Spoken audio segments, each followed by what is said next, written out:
Hi, I'm Pat and welcome back to the channel. Today we're going to do an oil change on the Acura NSX.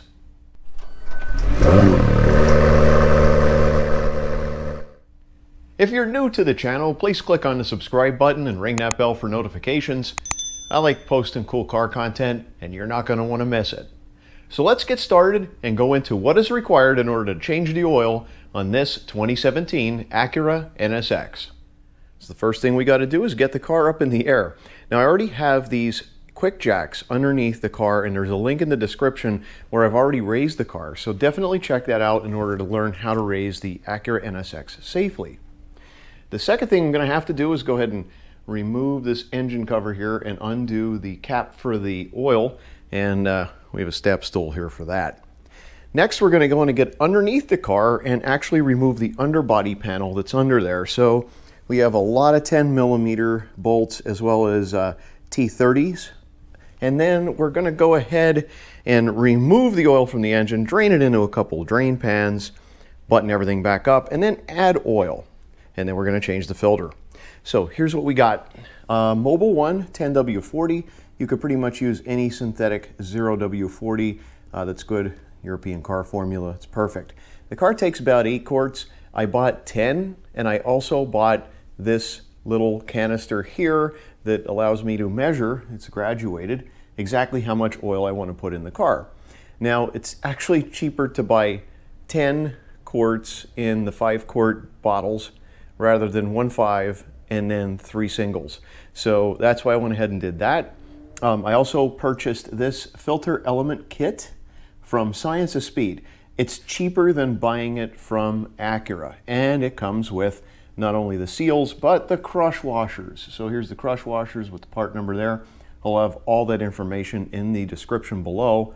And we need this particular kind of wrench in order to remove the oil filter canister.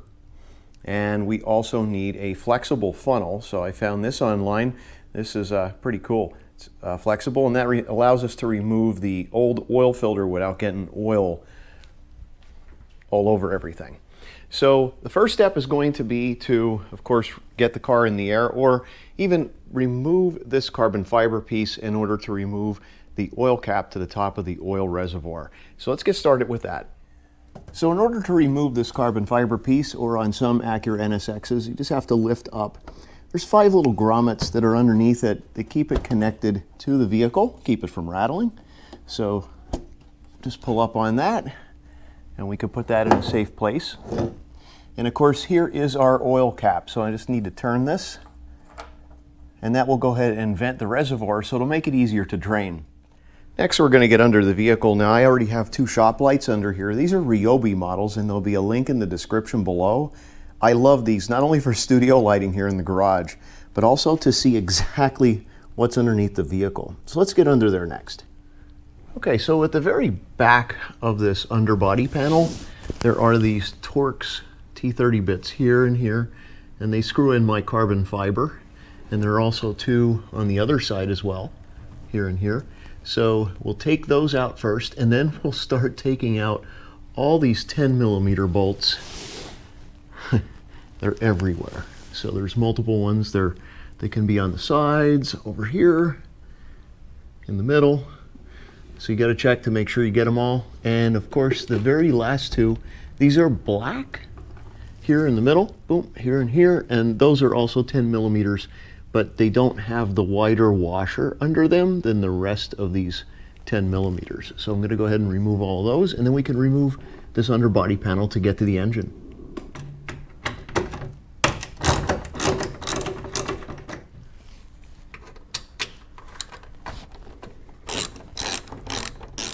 So now that I've removed all those 10mm bolts, I have 3 of these plastic clips here, and you just put a screwdriver underneath the center of it. It allows you to pop the center down.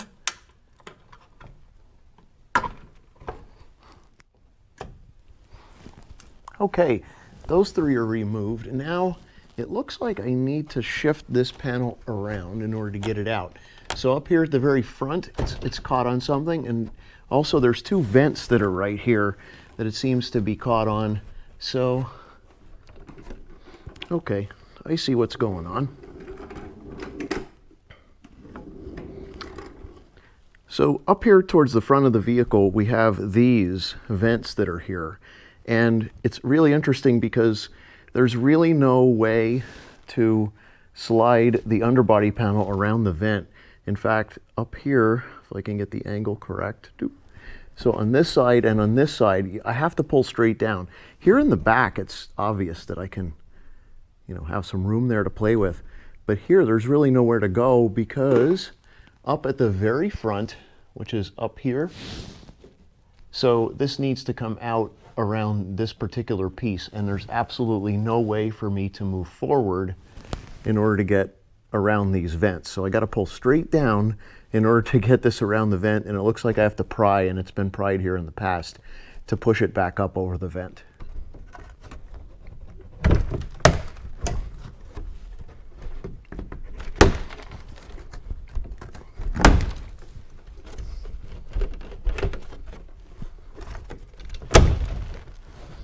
Okay, now that we have that done, I could just pull straight down. Yep, towards the back of the car. And I'm going to go ahead and suspend this because I know this is full of rocks and debris as I take it out of here. Now that I've removed the underbody panel, here it is. This is the top side of it. And of course, these are the two openings that go around those plastic vents or scoops here and here. So we're going to have to pry these individual things up over those plastic parts. And this is the tab that's up here that gets mounted underneath a piece of metal. So there is some debris on here. I'll go ahead and clean that up. Let's get underneath the car and start the oil drain. So let's start from the back of the vehicle, and as we look up past this black piece here, here is the oil reservoir. This is a 17 millimeter, as are all of the oil drain plugs. And you can see it says engine oil. They really point out the specifics of where these are located. So that's the most oil is going to come out of here, your reservoir. As we move towards the front of the vehicle, we get underneath the engine. And of course, there's one up here. So that's a 17 millimeter there. There's one right here. There's one right here. So that's 1, 2, 3, 4. Then inside this cross member, there are two that are right there, also marked engine oil. And here is our last one. So we have 1, 2, 3, 4, 5, 6, 7. That's them all. So let's go ahead and start the draining process, starting with the reservoir.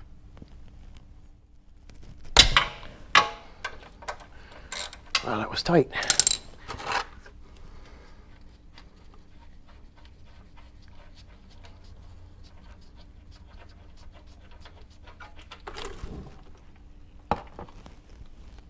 Yeah, we got some oil sprayed around, but that's going to happen when you're trying to drain a huge reservoir with a lot of pressure coming out of it.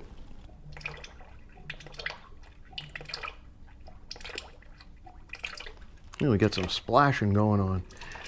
Oof.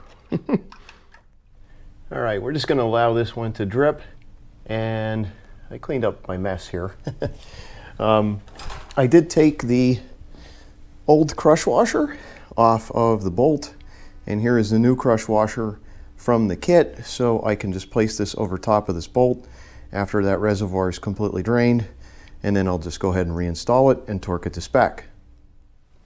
Well, we're down to a slow drip right now, so I'm just going to go ahead and reinstall this drain plug. And the spec on this is 30 pounds-feet, so we're going to go ahead and torque it after we reinstall it.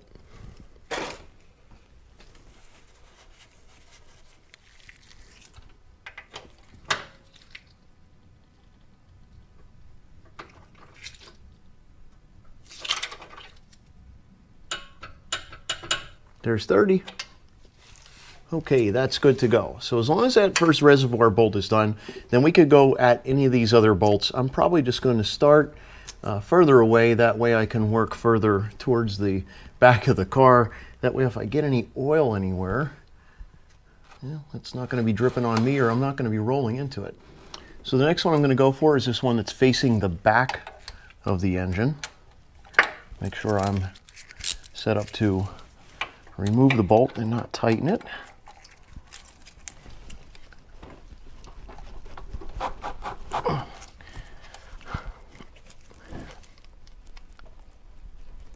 There we go.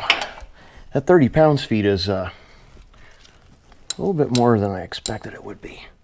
And I see that the crush washer is stuck to the block. So I'm just going to go ahead and give that a nudge with a screwdriver so that it comes off with the bolt. There we go.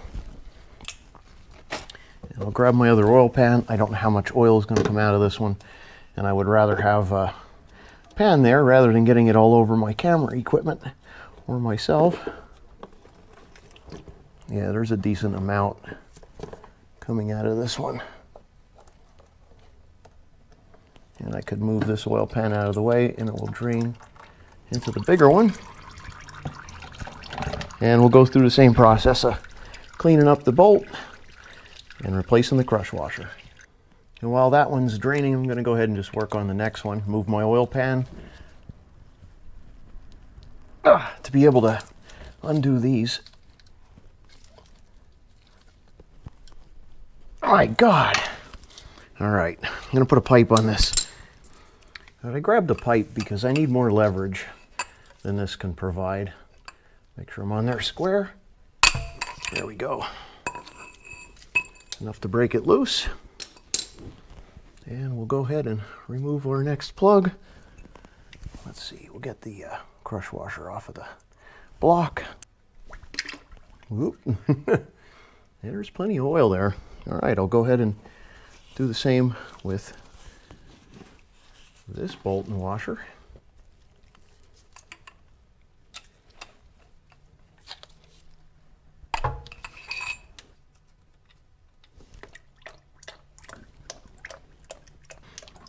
So a lot more oil splash from that third one here. The one over on the side that faces the back drained nicely. The one at the very back, or the front of the car, drained nicely. This one here is coming out all different directions. Wow. So now I'm going to get the ones that are in the middle of the frame, the cross member here.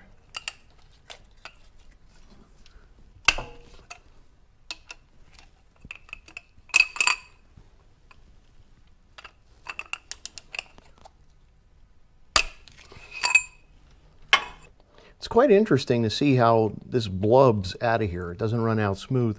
So even though we've relieved the air at the top of the engine using the oil cap, that clearly does not ensure that you're going to have smooth oil discharge from the bottom of the engine. Let me just tell you that. Wow.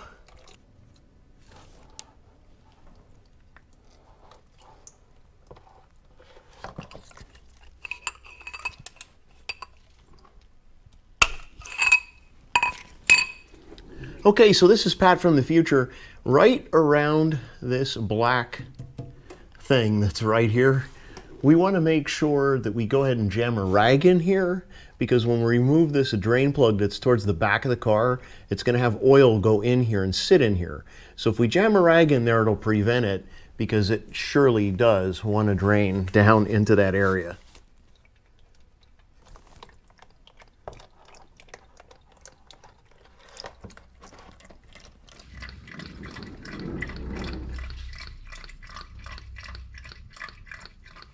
So I let everything drain for about a half an hour. I'm going to go ahead and reinstall the drain plugs at this time, and then go ahead and clean up any of the excess oil that's around. So I have all the drain plugs laid out underneath the car in the same order that they came out, but honestly they all look about the same, so they're probably the same part number. Now that I have all the drain plugs at least started in by hand and snugged up, I'm just going to go ahead and wipe down any of the top of the cross members and the frame that may contain any oil, especially this black section here. I know that I placed a rag here and it's loaded with oil, so we want to make sure we get in there and dry up as much oil as we can. And then we'll go over everything with the torque wrench set to 30 pounds-feet. So now we're just going to go ahead and make sure everything is torqued to 30.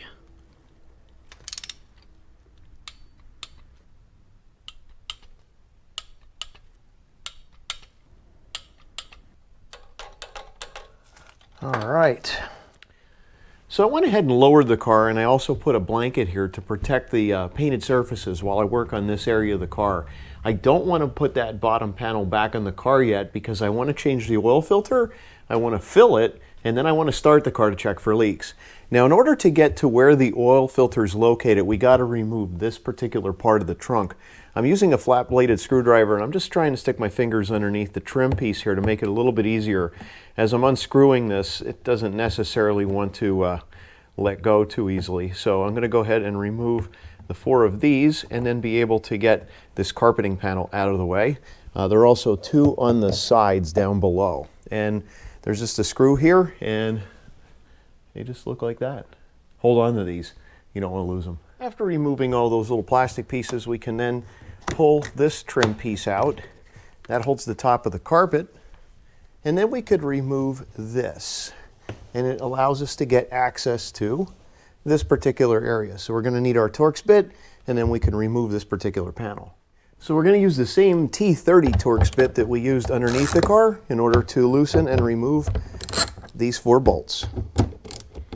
So now I could just remove this panel, and I could see inside here is the access to our oil filter housing. Let's take a closer look. So that right in the middle is our oil filter housing. Now there's also other oil here for the transmission, but we need to get down in here, and this is where our flexible funnel comes into play.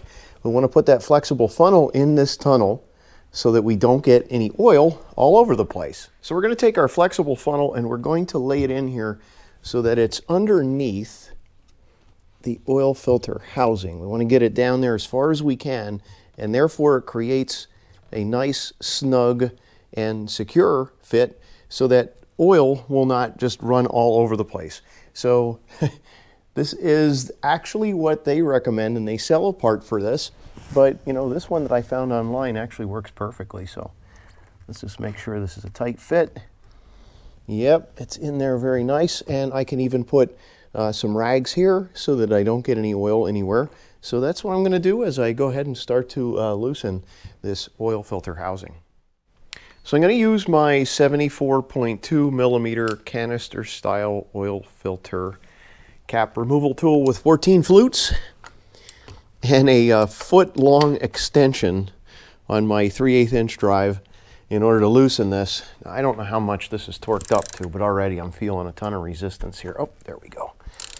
Okay, that's not so bad. So I'm going to go ahead and continue to loosen this up. That feels like it's good. I'll take the extension off and go ahead and loosen the rest by hand.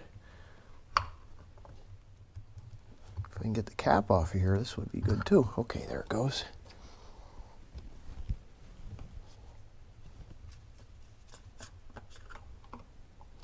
There we are. That is our oil filter. And turn it upside down really quick so I didn't get a mess everywhere. Now if we take a look inside, hey, we did pretty well. We didn't get a whole lot of oil in there. I'm going to go ahead and wipe that oil out and start to break the filter down. Now interestingly in there, I went ahead and wiped the funnel down, but there's a ton of oil that's sitting inside that housing. So I just threw a rag in there. I'm going to go ahead and let that soak everything up while I go ahead and work on the oil filter. Okay, so here is our oil filter assembly. And I should have gotten a rag to keep my my hands and gloves somewhat clean, but we can disassemble the filter from the housing.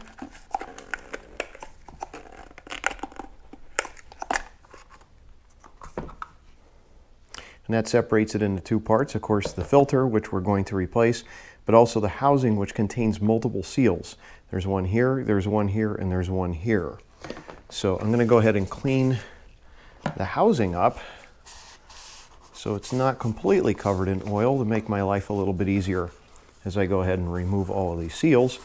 I do have a little hook tool that I can use, and once I start to remove all those seals, and I could just go ahead and replace them with the ones that came in the kit. So This kit contains 3 seals, which are perfect. I'm going to go ahead and make sure these are lubed up. I'll just use some of this used oil that's here to make sure that they're lubed up so that they won't have any problems and bind up and potentially tear when I'm reinstalling them in the car. So we'll just start with the one here on the end. Can loop that out. There we are, first one's out. And then we'll go to the next one down.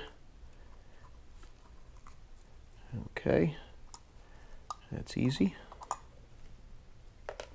And then we'll go to the big one. Usually there's a notch in these. I don't see a notch in this particular one. It's loose enough that it doesn't need a notch. Now with my BMW i8, that was extremely tight. So the next thing I'm going to do here is I'm actually going to clean these threads up.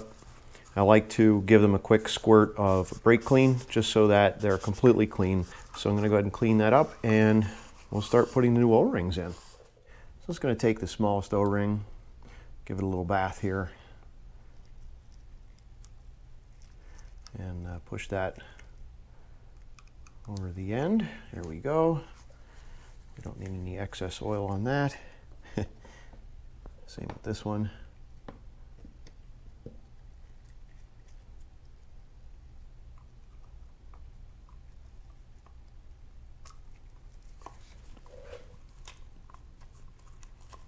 Awesome. Okay, we'll get this last one over and installed down in the groove. All right, so we have that one in the groove, we have this one in the groove, we have this one in the groove. Excellent. So the last thing we need to do is to install the actual filter cartridge onto this. Excellent. So now this is ready to be reinstalled into the car. I'm going to go ahead and start that and then use a torque wrench in order to set the torque. And the torque for this is going to be 18 pounds-feet. All right, so I went ahead and removed that rag that I put in there, and you could see there's some oil yet in there, but there was a whole lot more. I figured I would just get the rest of that out while I was there. I'll go ahead and reinstall the filter, aligning the center pin with the inside of the filter housing. That went in there just fine, and I'm going to continue to go ahead and turn it to see if it'll start on its own. Started on its own without any issue. So now we're going to go ahead and torque this with the same filter wrench that we used to remove it.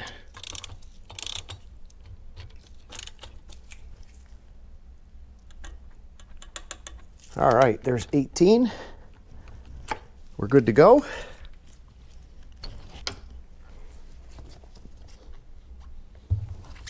Now I can go ahead and remove this funnel. There is a little bit of oil that went down the funnel, and I could see it sitting on something in there. So I'm going to go ahead and just wipe that up.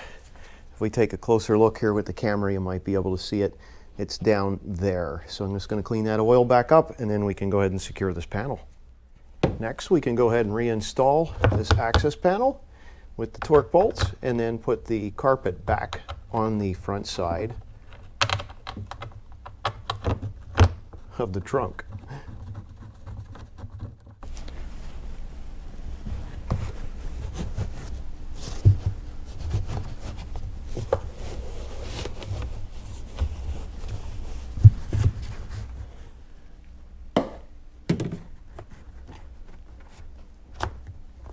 Now when we install these little pieces that we remove with a screwdriver, we just need to push them straight in now. They'll actually capture just perfectly. Next, Acura says to install 7 quarts. So I have 5 quarts here in my installer bottle, which I really love. There'll be a link in the description for this. This surely makes life a lot easier than trying to use a funnel and pour in 5 quarts of oil right now. So once we get this 5 in here, then we'll go ahead and add another 2 and then check the oil level. All right, there is our 7 quarts of 0W40. So at this point, we can go ahead and check the level. I've gone ahead and put the 7 quarts in there and then covered it back up. The instructions show, look at that, same kind of container I'm using, about 7 quarts of oil. And then it says engine oil level check. This is the service manual entry. We literally got to park the vehicle flat on the ground, turn the vehicle ready to drive, select sport mode, and keep it at 3,000 RPMs until the radiator fan comes on. Make sure the indicator of the oil temperature is around midsection, and then stop the engine after idling. And then we got to wait 2 minutes, and then we pull the dipstick. So I'm going to be going through this entire process. Or we could look at the gauge here. There's also an engine level warming up thing that'll show up on the panel. So yeah, I got to go through all that in order just to check the oil in the car. So I'm going to go through this process now after I open the garage door so I don't asphyxiate myself. All right, we got the garage doors open. We have the exhaust clear. So now we'll start with the procedure of checking the oil level, which should take a few minutes. But as the instructions say, we're going to go ahead and start the vehicle up. And we're going to put it in Sport Plus mode so it stays loud. And in the garage here, because I did a downpipe swap, there'll be a video coming out. If it's out while this video is released, there'll be a link in the description below. And if we cycle through our information here, it says, of course, service due soon, but here we are. There's the oil level check assist. So we're waiting for the engine to warm up. I'm actually going to go ahead and let it idle here for a little while before I go ahead and go through the process of revving this thing up to 3,000 RPM and letting it sit so that the oil's hot enough so that when we could go to the back of the vehicle and we could pull the dipstick. So just gonna let it idle for a little while, let the temperature come up, and then go through this process. All right, I'm in the car. I've been warming it up for a while. I only have one indication here that it's still warming up. My water temperature is good. My oil temperature is slowly coming up, but I'm using the information here on the gauge to tell me exactly how hot the oil is getting so that I can then check it on the dipstick. Oh, we're up to 2 bars there, 2 bars. So when we finally get to 4 bars, we'll be able to hit that idle time and then able to go back to the back of the car. All right, we're still going. Every now and then we have to re-torque this up to 3,000 RPMs. It's like the computer doesn't like it. It wants to turn it off even though your foot's on the gas. So we're up to 3 bars now, which is great. Water temperature still looking good. Oil temperature still coming up. So it's loud. It's 8:44 p.m. So hopefully my neighbors aren't sleeping. All right, we just got the green warm up here. So I'm gonna go ahead and allow the engine to idle until the idle time starts to come up, and then we can go ahead and check the oil. All right, there we go. We got green idle time. We can go ahead and turn the vehicle off at this point, and we got to wait 2 minutes, and then we can go ahead and pull the dipstick. All right, our 2 minutes is up. We can go ahead and pull the dipstick at this point. Whew, it's hot.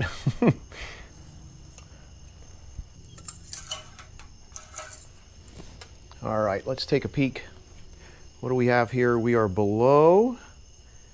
just down here at the squiggles, so we're below the fill line. So we have to add more. So usually it's another quart, and I'm going to go ahead and add less than that. I'm going to see if I could just bring it up a little bit more, and then I'll go ahead and recheck it right away while it's still hot.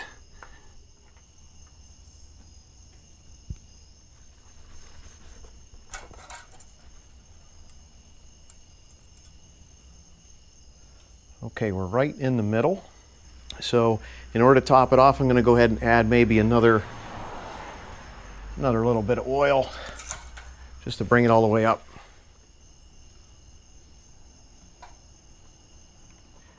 This is not a perfect science, especially when you're just changing the oil and you're not filling it from factory, because there's still oil in the nooks and crannies of this engine in different places because of the way it's designed.